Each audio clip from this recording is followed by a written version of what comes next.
Hello, welcome back to another Swans Cast match preview. We have returned after the international break, and Swans will be taking on Leeds in what's going to be a difficult match at home this Sunday. I'm joined this week by Adonis Stowe. Correct me if I've said that wrong, because I've been getting in my head about it all through the intro. But yeah, thank you for joining me today to talk about Leeds. Hi, Luke, and thanks for having me. Good evening, Wales. Nil point from the Yorkshire delegate. Yeah, no, I'm Well, good, thanks, mate. thank you very much for I mean, joining me. if any of you Swansea fans want to find me, I Yeah, am a reporter at Yorkshire Voice. I'm on Blue Sky now. I've left Musk's little far right playground for greener shores, and I'm sure you're not really interested because I'm a Leeds fan. So I'm the no, Leeds no, Leeds United fan writer for BBC Sport as well. So there you go. go check out that stuff. Have you got anything there written about this one or upcoming maybe about this game, or is there not much on the Swans? My articles come out on Tuesday, yeah. But obviously, we've got a massive Wales contingent. So for any of you who have a second team that happen to be English, there you go. You'd be Now you can. surprised. I've actually come across quite a few Leeds fans from down this area through my time. Not, I guess it's usually older generations as well, probably from maybe Leeds' more successful period when they were more in the Premier League and stuff. But yeah, you'd be surprised. There's definitely a few of them down here, so maybe there's some that are listening that are The interested in what you gentle have to say. giant, probably Wales' greatest player before Gareth Bale, Yeah. John Charles, and then of course you got Gary Speed as well. So yeah, big Welsh history. And you've got obviously a large Welsh contingent at the moment and some former Swans as well, which I'm sure will pique the interest of many. We swapped the USA players for Wales players, and it's been, let me tell you, a massive upgrade. So thanks for At that. our detriment, I think, to some extent as well. Not necessarily like they all went straight from us to yourselves. Obviously, you had the Dan James saga back a couple of years ago, which ended up he was at Leeds in the end anyway. But I guess there's a lot we could talk about, isn't there? To start these videos though, I do want to revisit maybe last season. We'll get into a little bit of the football stuff now, and then we'll talk a little bit about your season so far, and then going into this match. Okay, but if we revisit last year, I think maybe it's fair to say a little bit disappointing come the end that you didn't achieve promotion straight back to the Premier League. Is that fair to say? Uh, there's a lot of feelings that run through your entire being when you lose a playoff cup final. Um, so yes, I don't know. It was just one game, really. To be honest, I thought that Farker did a really, really good job.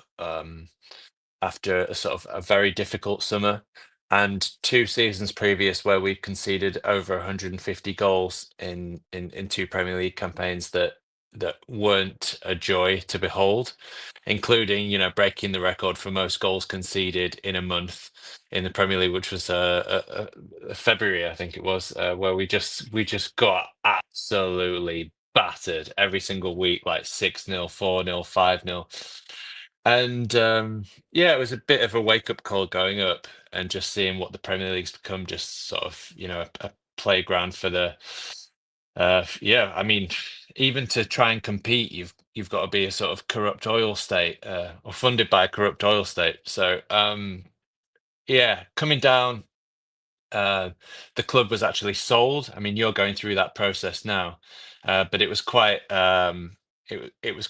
difficult. Our previous owner is a sort of strange individual, and he was dragging the process out a lot. And then obviously you guys will know about this. You know your players start to think, what am I doing here? You know, and then they're looking elsewhere. And so we had players who were refusing to play. We had one player who was threatening to sue the club. There were several players who were training on their own.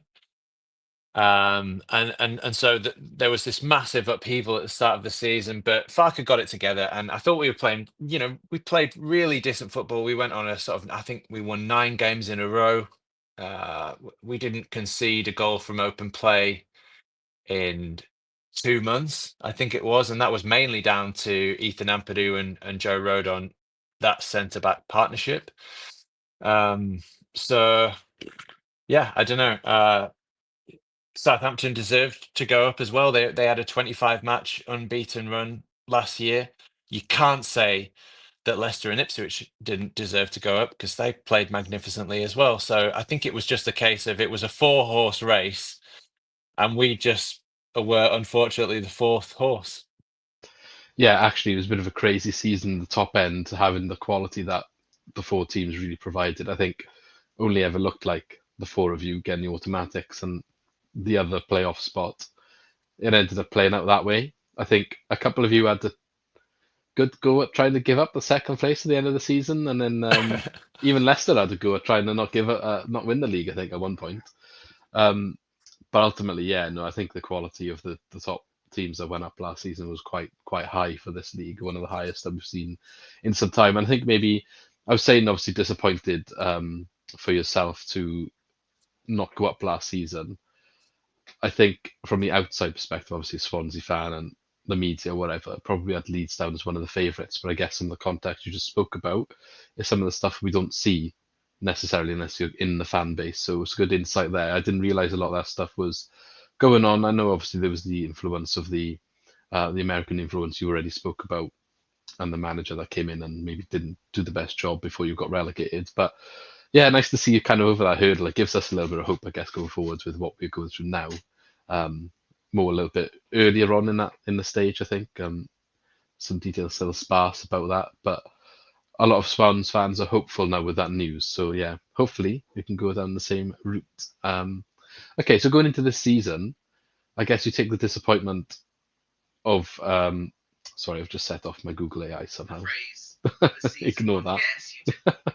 I did not say anything to set that off. Um, Lost my train of thought now. Going into this season, obviously the playoff final didn't quite work out for yourselves, but do you think you've taken that momentum into this season? You had quite a good start, I think, sitting at third at the moment. So looking like you're in that same sort of battle that you were in last year. Do you think you got enough this time to get over the line? Yeah, I think it's difficult. I mean, again, when you don't go up, there are big consequences to that and financial consequences, and you have to sell players. We sold, we sold the kind of the soul of the club, Archie Gray. So if you don't know Leeds, basically there's been a Gray in the starting lineup of a Leeds United team for 25% of our games since the 1960s. So they are very much a sort of footballing dynasty and very much part of the furniture at Ellen Road. And seeing Archie on the pitch, uh, it was I mean, people harken back to the glory days. Every football fan does it. If you've had any glory days in your past to harken back to, We and definitely do and it, Dory. and there were lots of elements. I mean, that you could see in Archie that you could see, looking back at Eddie Gray and the great Don Revie eras of the 1970s that I was brought up as stories on. And my mum, went to see. My mum took me to Ellen Road when I was a little boy, and she was taken to Ellen Road when she was a little girl in the 70s by my grandma. And so there's that sort of continuation of a legacy that feels like the heart and soul of a club. So when Archie was sold, because his contract clause was triggered, that was a massive blow. So you've got 2 seasons in the Premier League, absolutely awful, 150 plus goals conceded. Then you've got losing the playoff final, probably one of the, aside from relegation, probably the next worst thing that you could feel. Then you've got the heart and soul of your club ripped out of, a link to the past, and a potential glimpse of what the future could have been. And then we had Jorginho Rutter and Crescencio Somerville sold as well. Both contract clauses triggered in those cases. those two players combined scored over 50 goals, scored or assisted over 50 goals for Leeds last season. Just those two players. So again, I think there was massive upheaval at the start of the season. Now, I'm not complaining, uh, even though it probably just sounds like that because I'm a Leeds fan. I'm English, so that's just the way it comes out. Because I know that we, Leeds United, are the big or one of the big clubs in this league, and we have, one of the most expensively assembled squads in English Football League history. So I don't think there's any excuse for us not to be up, um, fighting for promotion at the very least. But yeah, so I think there was just a little bit of upheaval. Something else that you don't hear a lot about in football as well, and sport in general, or men talking about it in general, is emotional state. But you will hear sports psychologists talk about that. So emotional state, is a real thing, and it's contagious as well. And I know for a fact that after the international break last season, when those Welsh boys were hurting badly, that was contagious and it infected the whole team. I mean, we only won one game after that international break when you guys failed to qualify. So I think that was a big part of it. Well, we've recovered now. We seem to be going okay. I mean, that's quite an interesting point to touch on, really. Yeah, let's not revisit that lack of qualification. Enough could be said about Rob. We've spoken about that at Sorry. length of Rob Page and his well, I personally think he bottled it, to be honest. But there we go. We've done all the hard work and then kind of let it go from out of our grasp. Went to the playoff and just playoffs just a lottery then, isn't it? At the end of the day, so no hard feelings to any of the lads on the pitch, and I know a couple of them definitely hurting a little bit more so than others that maybe you felt a little bit more. Um, I yeah, mean, absolutely. You could see, I yeah, mean, Joe Rodon he's unable to, he doesn't have a poker face. He is unable to hide his emotion. yeah. You'll see him grimacing all the way. He's one of my favorite players. I mean, I got his name I get a shirt every year and I got his name on the back of the shirt. Local boy is for us. Yeah. Local boy, so nice to see him doing well. Just shame it's not in our white strip instead, but not anymore anyway. Obviously, that's where he began, but um, definitely someone that we'd love to get back, I guess, in the future. But nice to see one of our own kind of goes to the Premier League. Didn't quite work for him at Tottenham, but I'm sure he'll be back there before long, by the look of it, anyway. Um, Leeds sitting third. I've already mentioned that. 29 points, 2 points off top. You've got the best goal difference currently in the league. So considering all the stuff you just spoke about, I think you're in a pretty good position because I think it's probably fair to say you started the season, first couple of matches were a little bit slower, but I think you were still undergoing a lot of change within the squad at that time. So what you mentioned some of the players you've lost. Is there any players that you've brought in that maybe have had a good impact so far that have propelled you up now to what looks like a league winning challenging position? Yeah, so I mean, you'll know about it. We lost Ethan Ampadu to injury. It would have affected Wales as well. And we also, within about 60 footballing minutes, which is a phrase that I don't know if it exists, but it does now. We lost our other defensive midfielder, Ilya Gruev, both to sort of long-term injuries. Two players that we did bring in over the summer were Joe Rothwell and Al Tanaka. Those two players stepped in and they have done magnificently. I mean, it looked like we had the best sort of midfield pair in the championship, in Ampadu and Gruev. They got injured. Rothwell and Tanaka came in, and it looks like we've got the best defensive midfield pair in the championship again. So I think that was I don't know if you could call that good recruitment. I think it was a bit lucky, to be honest. So we brought in Manos Solomon as well. He hasn't been great. Looks very weak. That was your question, right? It was about who we've brought in. Yeah, just any players that you think have come in and made a difference, really to the team, or who featured in regularly maybe in your starting lineup at the moment. Yeah, right. So Bogle, came in at right back. He's done very well. Rothwell and Tanaka have done really well. Laji Ramazani did well, but he got injured. Mano Solomon, we've seen sparks of the talent that he has clearly got, but he's nowhere near fit enough, and he's a bit too weak for the Championship. Gets knocked off the ball far too easily. So yeah, they're the new boys. Interesting. Is there anyone that you think out of the whole team is the player that we should be watching out for? I've got my own idea who it might be, so I'd be interested to see what you say. So you need to watch out for Tanaka. Basically, you need to stop Tanaka and Rothwell controlling the game. If they control I know you guys like to dominate possession.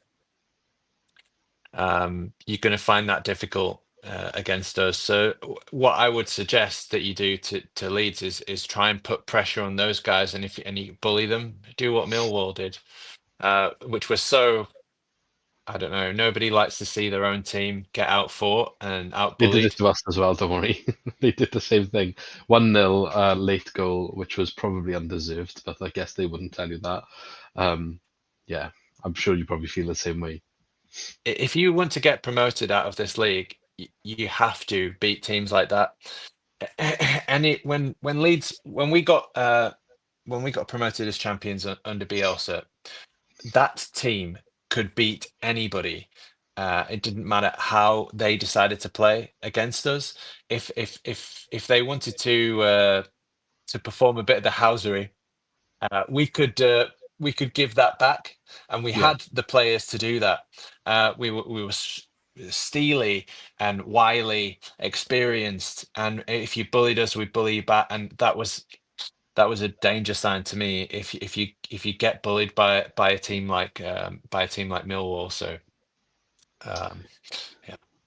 They're on a bit of a decent run, I guess. But yeah, no, I understand what you're saying. We were disappointed not to win that game ourselves when they came down here. Not so well. I think it might be in the week before or 2 matches before. I think it's part of their run they're on. They beat both of us. So But yeah, but you're probably concerned about Piru, I'm guessing, that was going as to be my next question. you know him so well. Yeah, so I was gonna first of all, I thought that your danger man might have been Gnotto. Um, personally, I thought that's the guy I thought you were gonna say is one to look out for. Um, However, I was going to ask you about generally the ex-Swansea lads, I think. So obviously Joel Piro is one of them. Um, who have we got at the moment now? Joe Rodon, of course, we've mentioned him at the moment. Dan James as well. He's finding himself maybe out of the starting lineup a little bit. So how are they all getting on? And yeah, what's the sort of opinion of them all, I guess, within Leeds? So yeah, I mean, I was just looking up some details about the takeover that's just about to happen for you guys, and I noticed that Hugh Jenkins is still involved with the club. The man who famously didn't answer the telephone when when Dan James was at Ellen Road, had signed his contract, was done his medical, was wearing the kit, had already taken the photos in the I Leeds mean, kit. if there's one thing he did before he kind of left in the way that he was here before, Mm. um, that's probably one of the things that will go down as in history, I guess. Yeah. Yeah, I didn't know that he was. To be honest, I haven't done an awful lot of reading about this yet because I'm waiting for all the Mm. major news to break. But I thought he's more involved with Newport at the moment. But yeah, I'll have a look into that. So James has been injured, so that's why he hasn't been in the starting lineup. Um, uh, who else? Joel Peru. So I don't think Farker's setup works particularly well for strikers. It's just not built around strikers in the same way that, for example, the system was at Swansea when Peru was scoring all those goals for you guys. It's a bit like we play a little bit like, but not anywhere near to the level of Guardiola's style of football. Yeah, So we'll dominate and control games, 700 passes, but Erling Haaland only ever gets 5 touches. the whole game, right? And that's similar to how we set up. So no striker, I think, is ever going to thrive under Daniel Farke's system unless they are extremely clinical. And none of the lead strikers are extremely clinical. I'm surprised You to know, hear that, to be honest, because I probably would have described Joe Perot as quite clinical during his time at Swansea. right? But how many chances did he get? And was he the main striker? Was he the main focal point Yeah, of the he attack? was. He would have been the main focal point. There were some occasions where Russell Martin might have deployed two with Liam Cullen alongside him, but more often than not, he would have been the main point of attack. Yeah, Yeah. And so everything was kind of aimed at him, right? we And yeah so we were kind of built. I think he was. He got to the point where he was the guy we were looking for, and he would drop sometimes as well to get into the game and get on the ball that way. Which I don't know if he does that for you, but yeah, he does he does a bit of that, yeah. So he can play a kind of false nine position, or he can drop into the 10. But yeah, in any case, a lot of the movement created by that basically leave space in for the wingers and the wide forwards to exploit, and that's why, for example, Somerville scored so many goals last season. yeah, Presumably, why you're looking at Nonto as one of the danger men. Um, yeah, yeah. No, that yeah, makes so sense. and in terms of Rodon, yeah, like I said, he's probably my favorite player at the moment, and he's been the best centre back that we've had since Benjamin White. I'm guessing you know where he went. I mean, if Rodon follows suit, I'm sure there'd be a little bit of controversy around the London areas. But it didn't quite work for him at Tottenham, did it? I don't really. I don't know if I'm surprised though if he just made the jump that was too big for him at the time. But I guess you can't say no to that sort of move when they come knocking, when they did come knocking. So you had Connor Roberts last year briefly as well, didn't you? So there's another one to add to the ranks there. Not sure how much he featured for you, but a little bit of a ex-Swansea contingent was forming.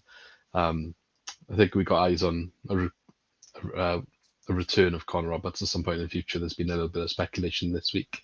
Whether that happens or not, who knows? Okay, so we'll start to wrap up the video. You kind of mentioned a little bit about how you play. Um, just want to just double check, like what formation should we be expecting then? You said it's kind of like a Pep Guardiola style.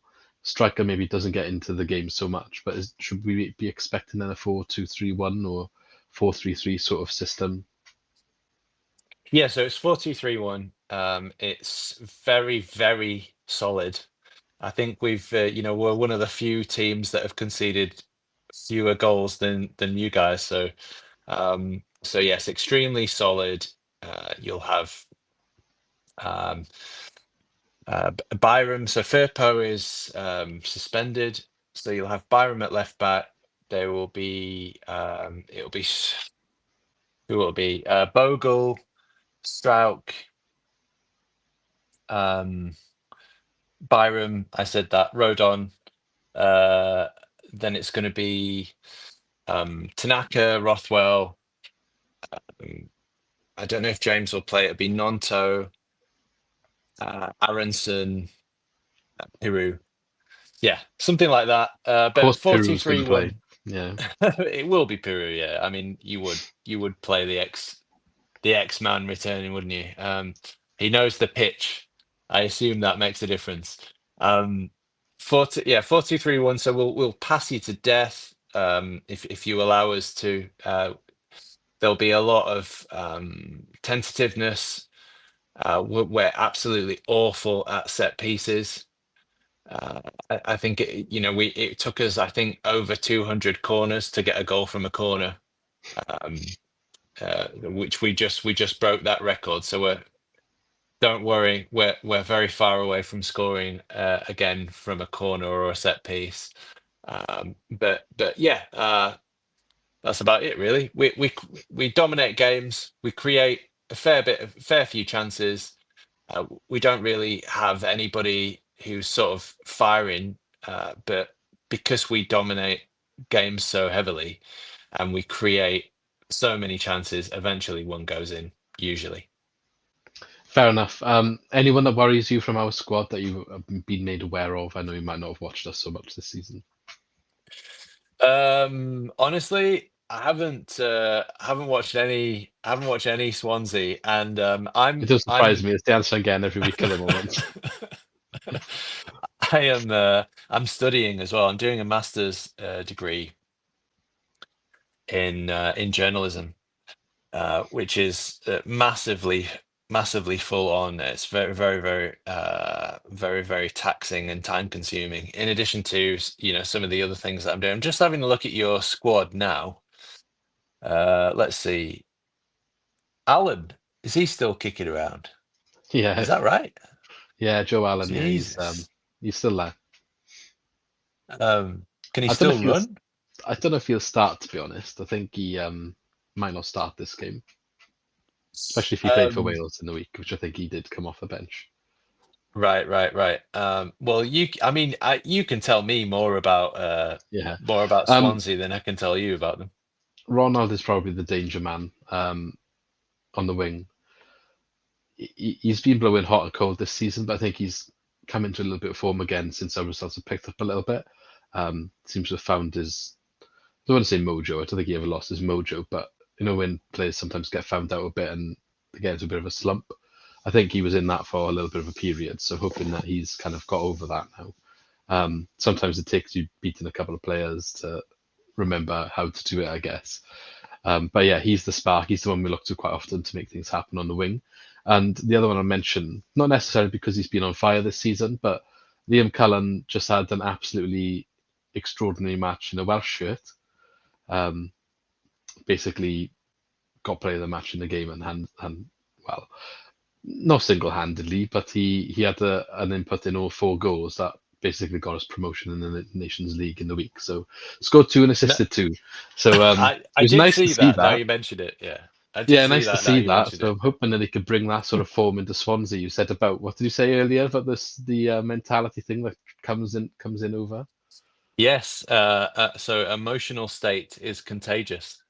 Yeah, well, I guess it will work both ways because if you've got Rodon and I don't know if Dan James will get on the pitch, but we might have Joe Allen and Cabango and Cullen, and we'll see which one has see if it's contagious for a little bit more than one team than the other. Maybe I don't know. It'd be interesting to see anyway.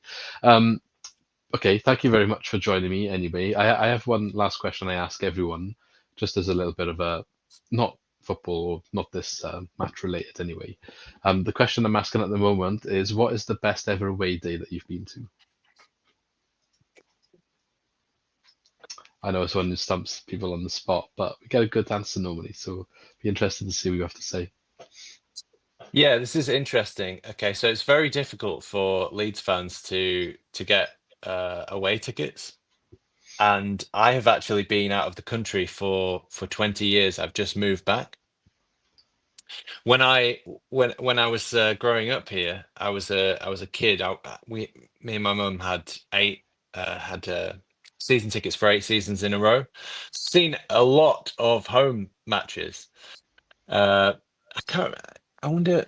I think the Coca-Cola Cup final might be one of the only away days that I've ever actually been to. In the Leeds end, and we lost 3-0. I would have gone to Aston Villa. It was horrible, 1996. We would have gone to the Champions League final had we gotten over the line against Valencia. We already had tickets organised for that. So they don't really count, I guess. But I did live in. Well, any it just has to be a Leeds United. Anything that's not a Leeds United home game, any other football match you've been Yeah, to that wouldn't uh, class uh, as Leeds at home. yeah. I'll tell you a story. So I used to live in Vienna, and there's two teams in Vienna. There's Rapid Vienna, and there's Austria FK. And the Austria FK are the purple ones. They're like more like the bourgeois sort of team, and Rapid are like the team of the workers. So I was a Rapid fan by default, and had a few friends that went there, and the derby is very passionate. contentious, Spicy. and in Europe, the ultras, it's a different experience. Yeah, So that well, we went to Napoli away. I guess it's kind of similar Yeah, thing. so there you go. So there's flares, there's fireworks going off, there's people in balaclavas, look, everybody's waving flags and they're singing the whole time. There's drums and yeah, it's all going off. Anyway, so I went to the derby in the away end with the Rapid fans, and and it was I don't think Rapid had beaten FK in about 4 years, something like that. And then it was 2-1 to Rapid, and then we scored again with like a minute to go, and it just went the whole away end went absolutely bonkers. People like climbing up these 12-foot fences and just shaking them and letting off flares and the other side went crazy as well because they'd been protesting against their board, so they entered the pitch, their ultras, and there were a group of them, about 50 or so, who splintered off from the main throng, and they ran for the board.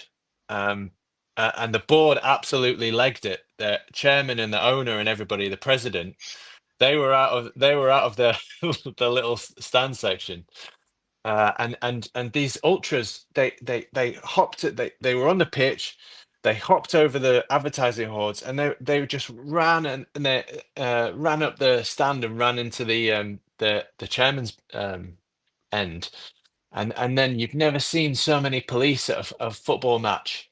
I mean, there were like 300 of them or something like that. Some on horseback and just all along the pitch. So it was and we had to stay there for about 2 hours. We weren't allowed out of the away end, but Definitely would have been nobody cared. carnage. They were just Yeah. yeah, and they were kicking the shit out of the seats. They were absolutely destroying the place, the Rapid fans. So yeah, that was an experience. That's probably the greatest away day that I've been to. That makes the UK-based derby matches look very mild. But Yeah. I love these tier lists. You see that measure all the different derbies, and it's like, okay, that's another tier list. The UK derbies right at the bottom, probably just above the US ones, but but yeah. Right. Thank you for that story. It's very very good. I really appreciate it. And again, thank you for joining me today.